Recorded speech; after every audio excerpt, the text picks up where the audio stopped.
భగవంతుడు, భగవంతుడు అంటున్నారు కదా సార్! మీ మ దృష్టిలో దేవుడంటే ఏంటి? నీలో ఉన్నటువంటి పరమాత్మ. నాలో ఉన్న పరమాత్మ లేకపోతే గుడిలో మనం అరే ప్రతిష్ఠించినటువంటి ప్రతిమ? నాన్న, పిచ్చి నాన్న, హ్మ్. ఆత్మ. హ్మ్. అది జీవాత్మ. హ్మ్. అదే పరమాత్మ. హ్మ్. నేను ఒకానొక సమయంలో గంటలు గంటలు హ్మ్. దేవతార్చన, హ్మ్. నా నాన్న పూజా కార్యక్రమాలు అబ్బో! 4, 5 గంటలు ఆ పూలతో, దండలతో అందంగా అలంకరించుకొని, "నాన్న ఎంత బాగున్నావు నాన్న" అని మురిసిపోతూ, మా ఆవిడ పిలిచినా కూడా కదలకుండా అక్కడే ఉండేవాడిని. హ్మ్. కానీ అలానే లేదు నా జీవితం. మారిపోయింది. హ్మ్. ఇప్పుడు తెగ తిరుగుతున్నా కదా! హ్మ్. ఇప్పుడు నేను పూజా పురస్కారం ఎక్కువ చేసుకోలేకపోతున్నా.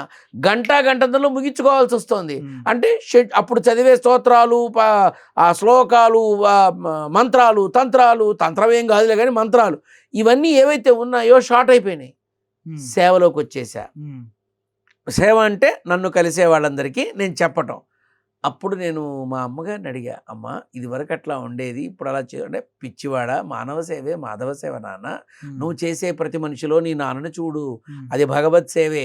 ఆ సేవే మానవ సేవ. చెయ్యి నాన్న" అంది. ఇప్పుడు నేను నీలో నా నాన్నని చూసినట్టే. నాకు భగవంతుడు నీలోనే గుళ్ళు గోపురాలు పోవాలా?